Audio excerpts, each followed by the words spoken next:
Yeah, I think just open it up for questions and comments. We've got a bit of time, so don't make speeches, but if you want to make develop an argument, feel free to do that.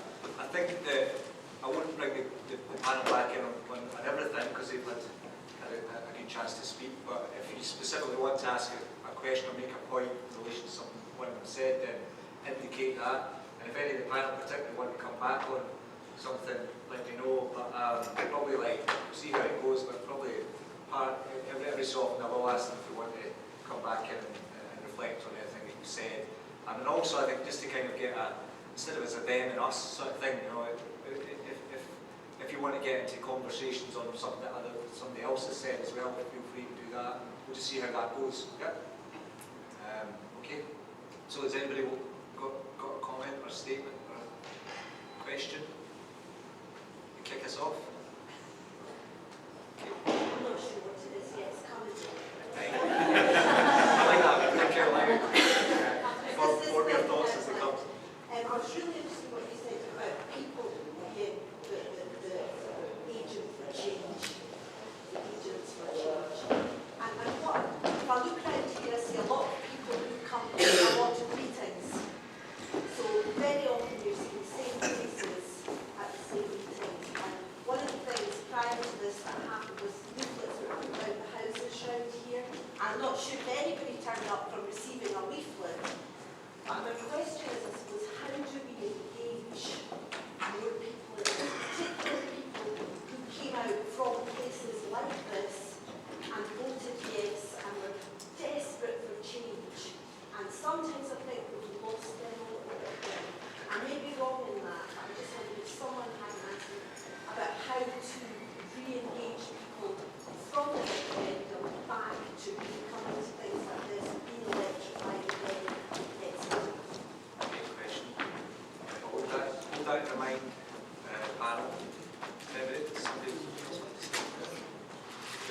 Yeah, I was just going to say that the next agrees from the coalition that we've been doing all the right things, employment is slow, and that's the latest message. How do we cancel that? Because that's clearly not going to be true, but right, so any thoughts on that? Right, there's two things here. I think both of them are really crucial. How do we get other people involved who are not kind of very interested and about political communications and negative messaging and misrepresentation. So has anybody else from the audience got anything they want to add on the kind of question about how do we get people involved? Yeah, just because Sandy's one of the organisers of Commonwealth Fife and so am I. And so one of the ideas we've come up with, because there is only 6 of us saying we all work full time, so time is at a premium for us all because we're all very, very busy people. And so one of the strategies we've come up with for the summer is to try and get the message out in a sort of concentrated fashion, if you like, is to go to like sort of fetes or like local kind of festivals, what you want to call them, that everyone has. And to try and like get stalls out there, try and get the message out because we think this is maybe a good way of meeting of getting the message to a lot of people within the time constraints that we have. But I mean, obviously we were really hoping for more people here today. We did make a bit of an effort to get, like Sandy was saying, get more people here today. But I mean, now we are at Commonwealth Fife, all areas, but anything everybody has, to try and get the message out there to the people that Sandy was saying, that the people that put the vote in the yes vote and who are attending these meetings. I mean, our Commonwealth Fife meetings, I mean, the best one in the world, and I don't want to represent people, but it does tend to be, what I would sort of say in sort of old terms would be sort of middle and lower class people, so I would really like to, and I would still consider myself working class, so to try and get more working class people along to our meetings. So really, we would like to get some ideas on how we need to take that forward. Okay, I will change the format as I see it working, so I'll take this lady. Do you want to speak on that issue about... No, I wanted to make an observation. The chap from the Green Party said quite a lot about communities, and I'm very struck by the senior communities and communication. And do you have any idea to say that there are pubs, there are churches, there are always collections of people who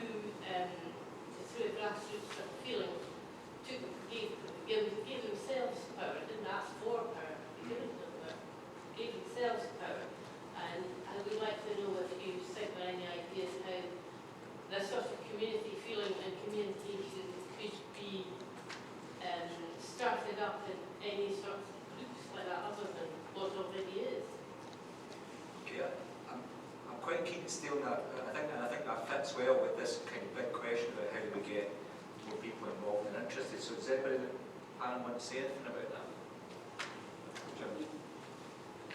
I've been active in social politics for over 20 odd years, so the idea of low turnouts, shouldn't get despondent about that, right? In some ways, you have to recognise people's day-to-day living conditions. So people are, have 101 pressures to do just day-to-day living, or looking after a home, what a job to go at, what type of hours they work in, all those type of things. I think what the referendum showed is when the specific instances, specific opportunities to engage in people will take that.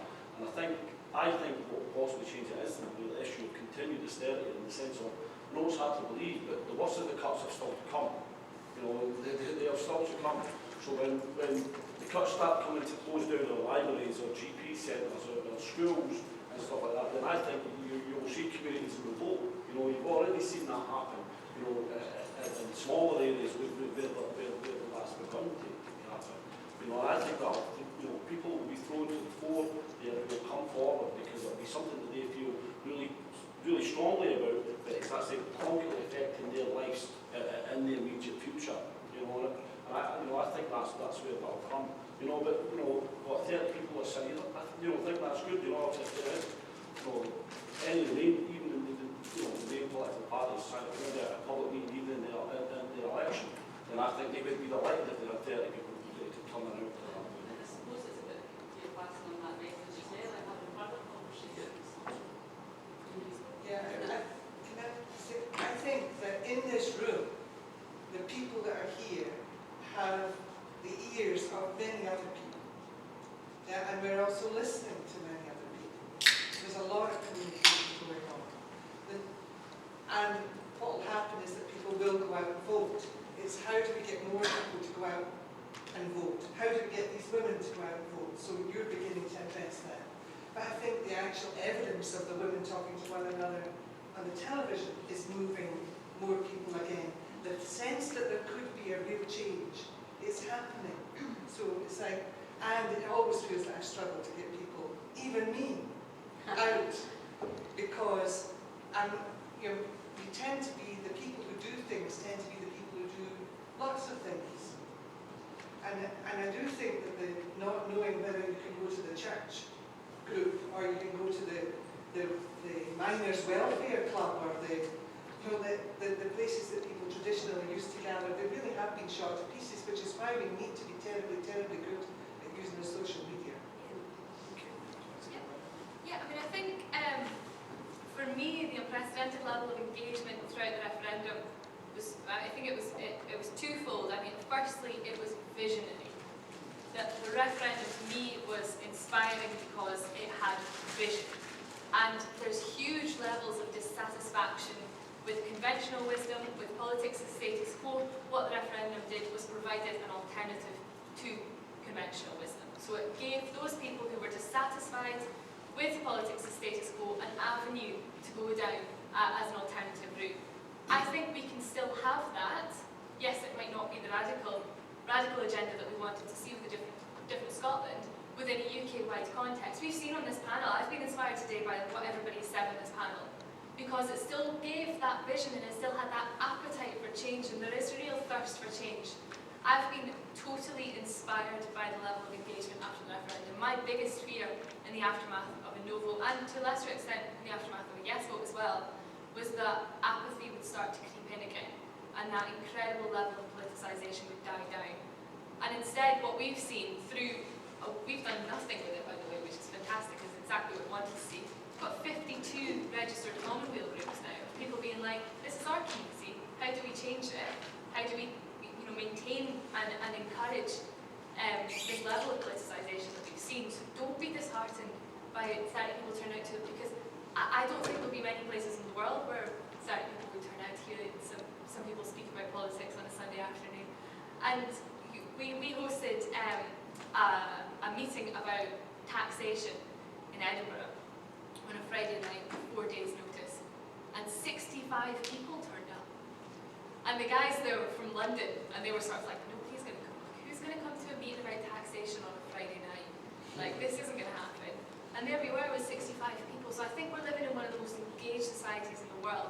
But the trick is to continue to maintain that, because I agree we could be doing more. Is that the referendum for me was exciting, it was colourful, it was a different type of politics. It wasn't two people yelling at each other. It wasn't aggressive.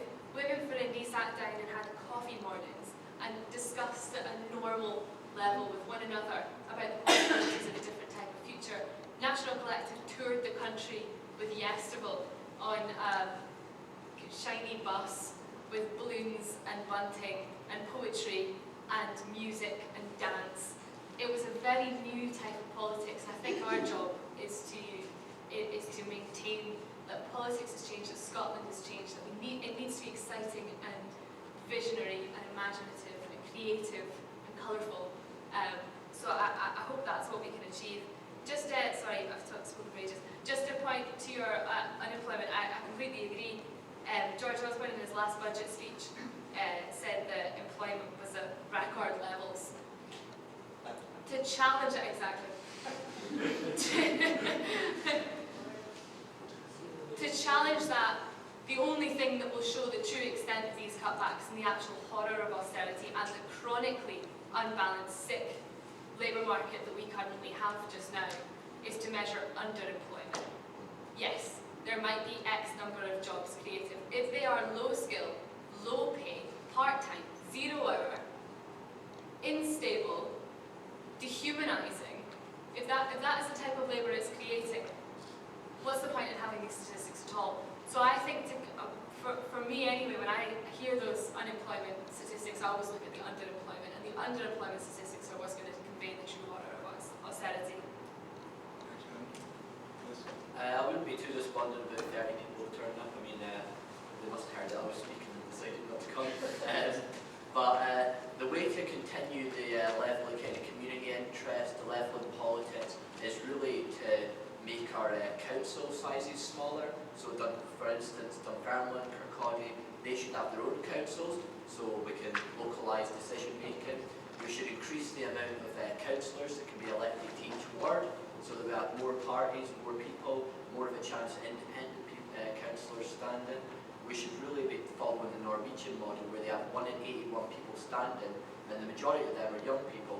And when they make decisions, they have youth councils, which are compulsory in every school and every community group, and they're basically told, given the choice, what do they want the money spent on, and if they don't want it, it doesn't go ahead. The council can't put it ahead, because if the youth councils and the school forums don't want it, then it doesn't happen. They don't just get asked on petty issues like what colour do you want the swing park or that. They actually get asked proper issues. They get asked what they want to do with the money. Like, for instance, in Trondheim in Norway, one community centre has the same budget as the whole of the youth spending in Fife. That's what it should be like in Fife. We should have more localised democracy, more councillors, and smaller council regions.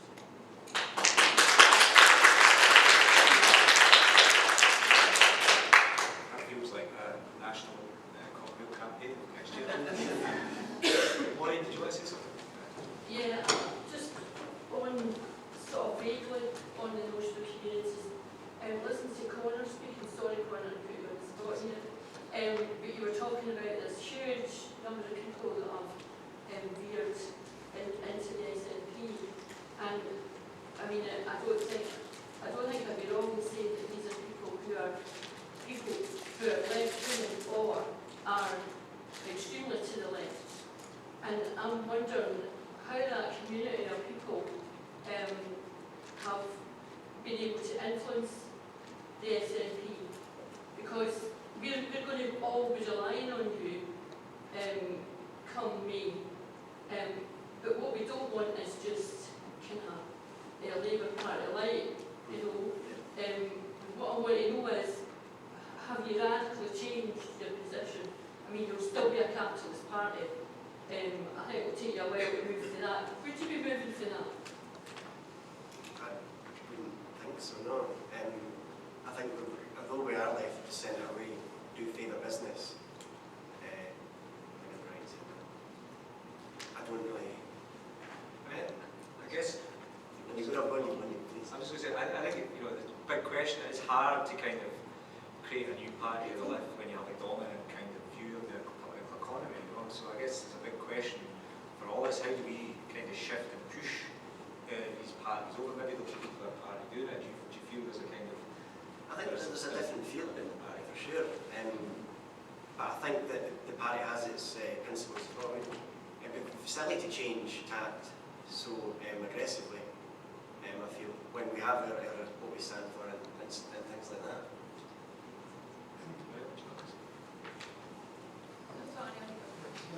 Just on the SNP thing, it really is a political issue. You really do have talking Tories, you really do have extreme left wingers in the same market. And I think we have to remember that the SNP, and it's true of me in the SNP, is I'm thankful for the day I can leave the SNP. Because the day we get independence, I won't be nationalist, because that's not what there's no need for a nationalist to run from that country. So, but I think it's don't scare the horses with the SNP very much. So I think it will change gradually over the next 5 years at least. I think the amount of people in it, the kind of people who have joined it, will slowly change it. Let's turn that up broader issue of the concept of the political party. I think one of the most inspiring things about the referendum campaign was the fact that it wasn't driven by the political parties. It's grassroots organisations from all sorts of political parties and yet people in political parties who weren't speaking to each other the week before coming out of the campaign together. And my question really is whether what is the role of the political party and what we do next, and how is it going to have to change to sort of engage with that much very different dynamic that came out of the referendum campaign.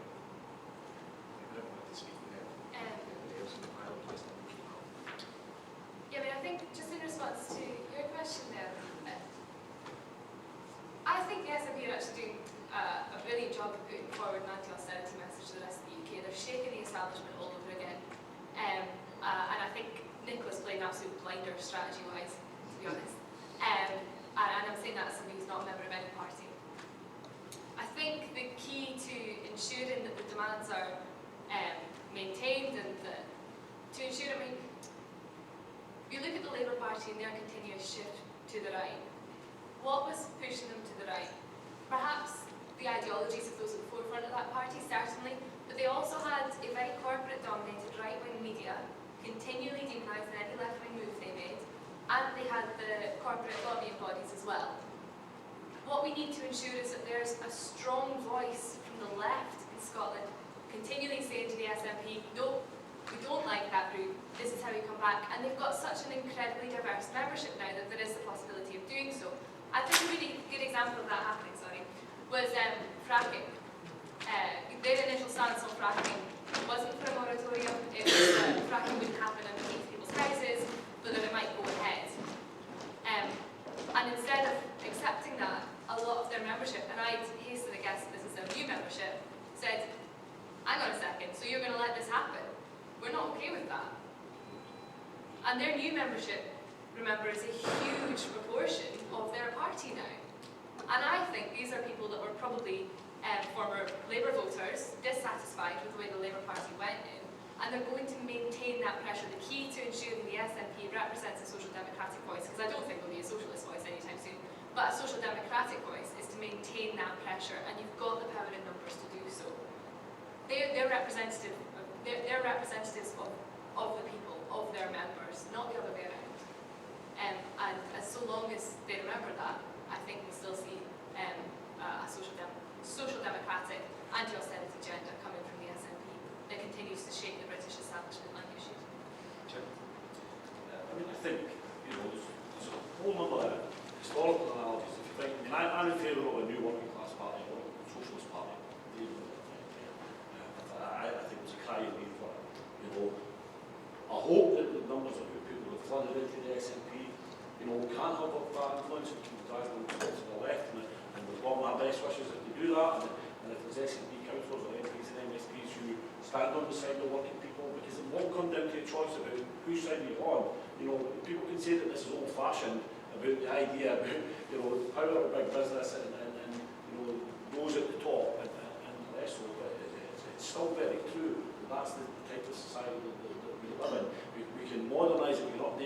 language about how we challenge that, that's important. But the reality is, those contradictions will come to the fore in the SNP. I mean, already is, you know, where they are in power, you know, in local authorities and stuff like that. And, you know, I can quite certainly give support to anybody who uses it.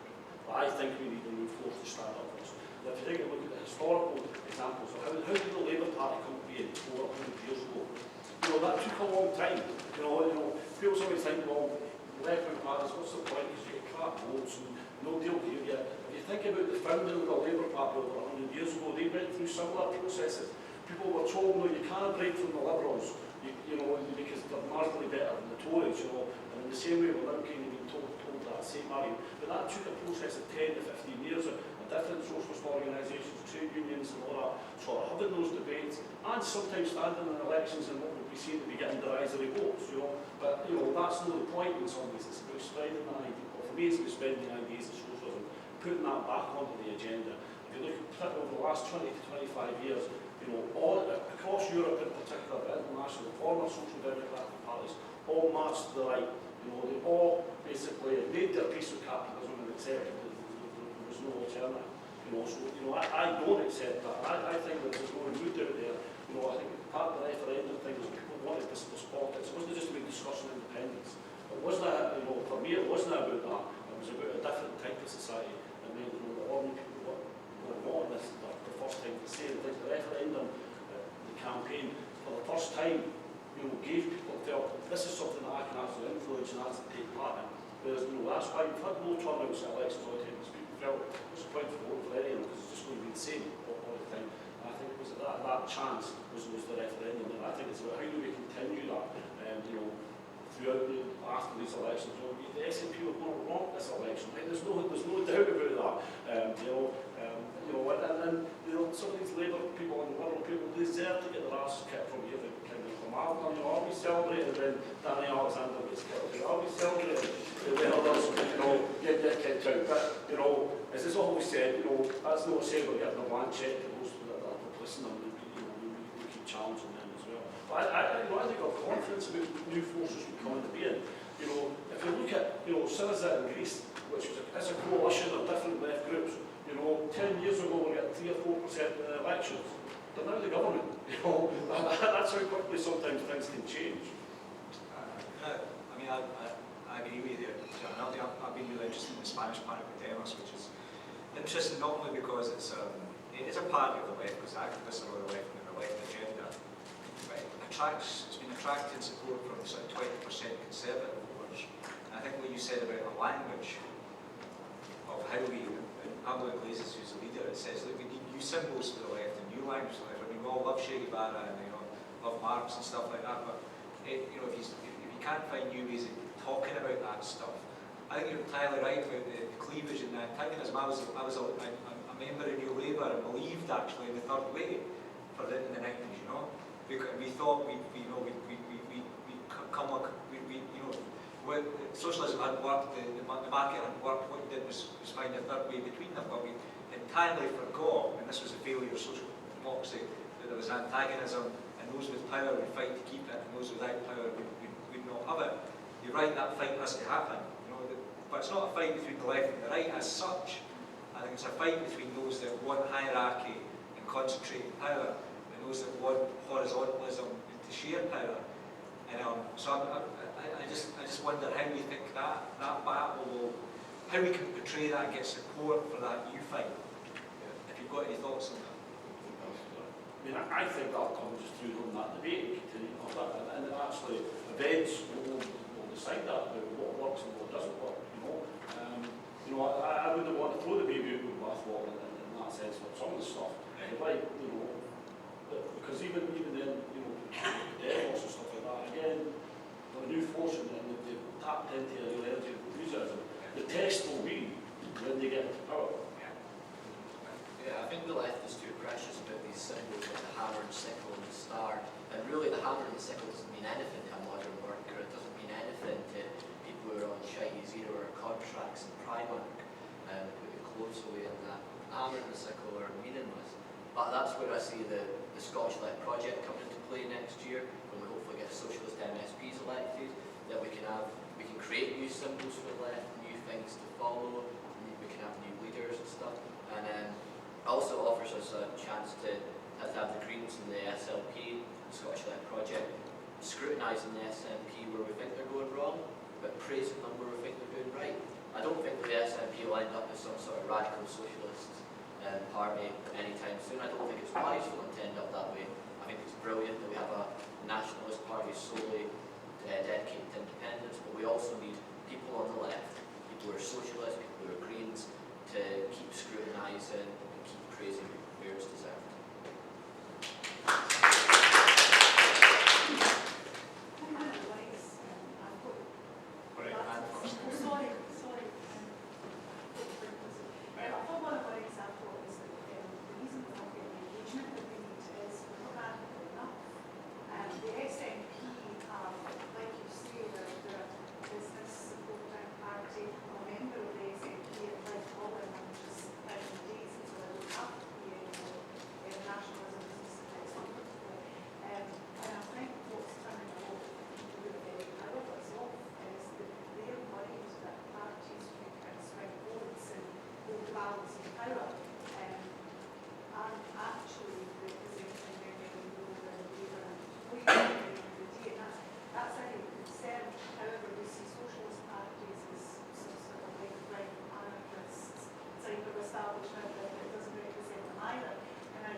Nationalising the energy, nationalising public transport, and actually giving a shit about people.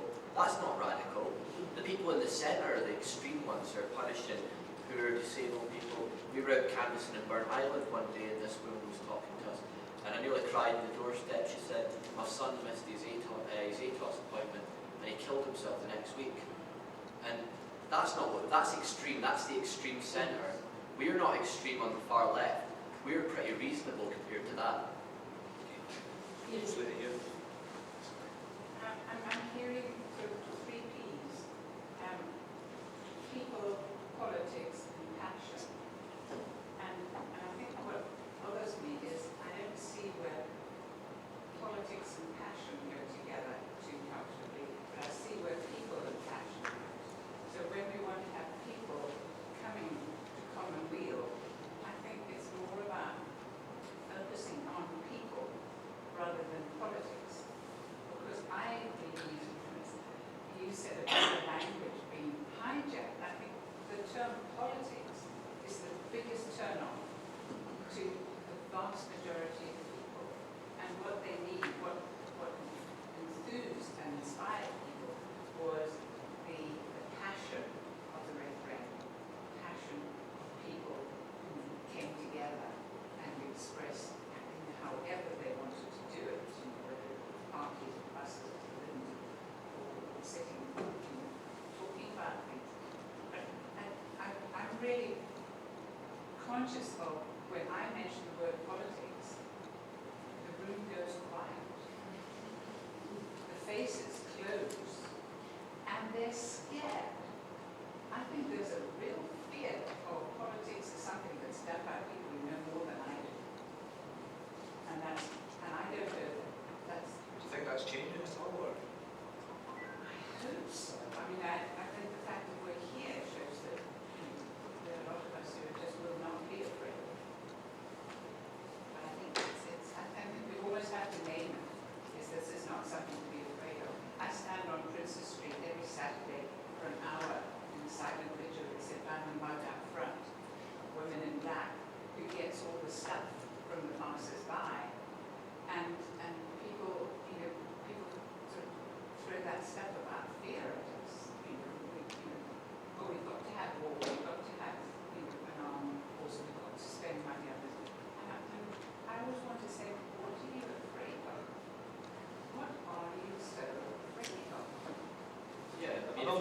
the spot, but maybe we should find a way to describe that, a new way to describe the politics. Maybe we need new words and new languages, new ideas as well.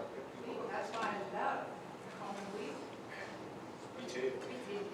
I'm interested to know what the people on the floor think about the relationship between our vote and Trident. Because for me, it's a deal breaker if the SNP don't get rid of it. And it's to be tied up with what's happening with our water, what's happening with our fields. You know, who are your neighbours? Where's your vote? What are you eating? It's like local communities need to re-engage again at that level. And that is also a land rights issue. You know, Leslie Woodard came to speak a couple of weeks ago, and so what you were saying about smaller and more northerly focused attention to how we reorganise our local councils is really important.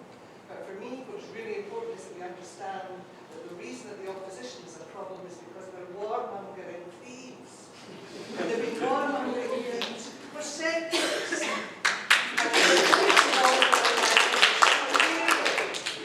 Without the permission of the grandmothers and of the toddlers, how dare they go to war with anyone? I was just going to carry on from Luke's point. I think a lot of people who were outspoken about foreign dependence, I think there's definitely this thing where politics isn't for people like us, it's for them. And so they think, well, the only way I can continue pushing for independence is just by putting an X next to SNP next month. And I think it's just there is just a serious amount of disengagement with what you, I suppose, would call political classes, and I think that's something that really needs to be addressed. A lot of people just think, well, I'll just have to be done my bit. You know what I mean? When there's actually, well, as we can see here, there's a lot of people that still want to do more than what they think the parties are going to achieve.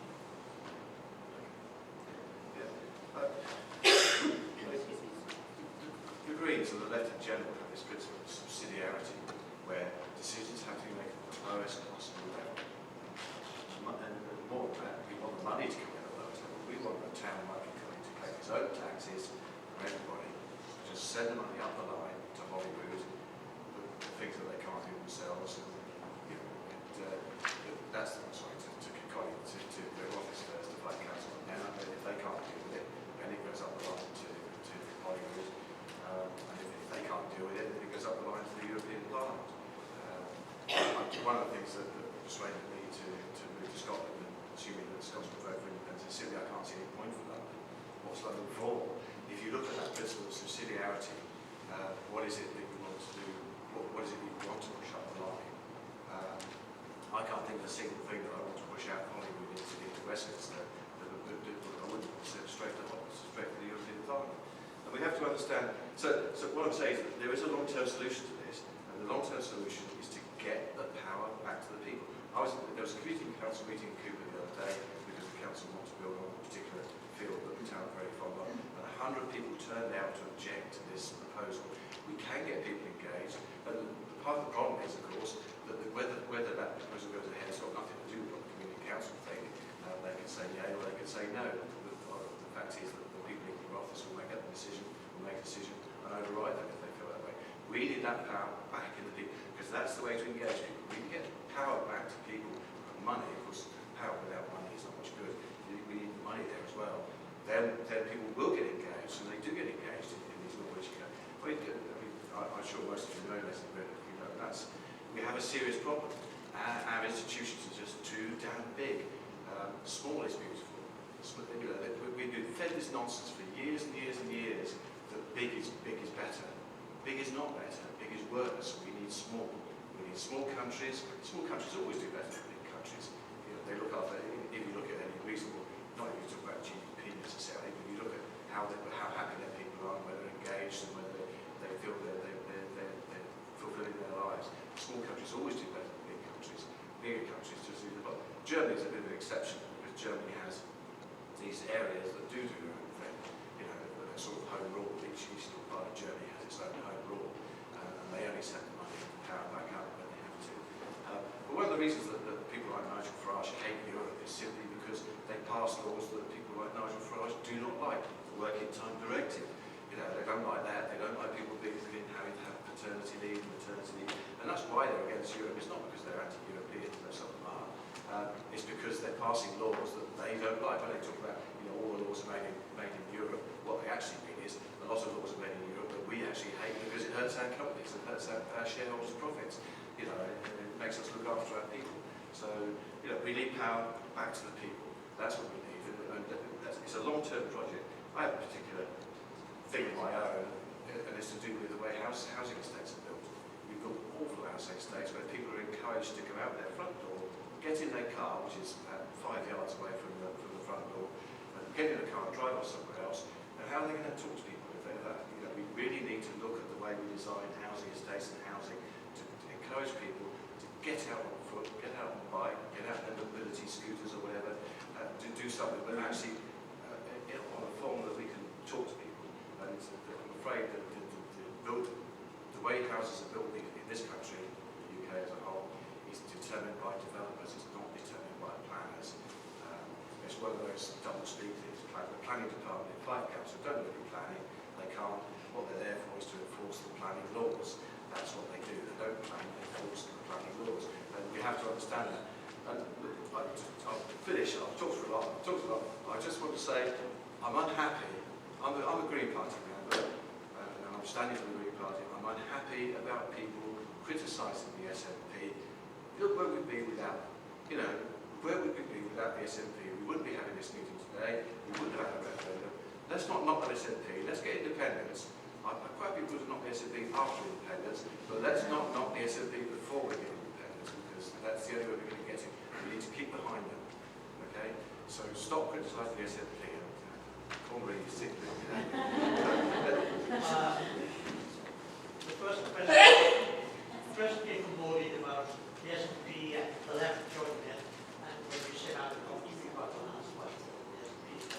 I think that for me the SNP is a temporary bandwagon which we need to get independence, because at the moment that's the most left-leaning party we have in this country, and we need it to be able to go further, because we don't have the Socialist Party anymore as we had a number of years ago. It's happened off, split up, and Socialists are always the people that are always very good at splitting up and fragmenting more and more. And I think, yes, we do need the left-leaning thinking people within the SNP. I hope do the same like groups like this or other groups do. They put pressure on it. So political parties will only put certain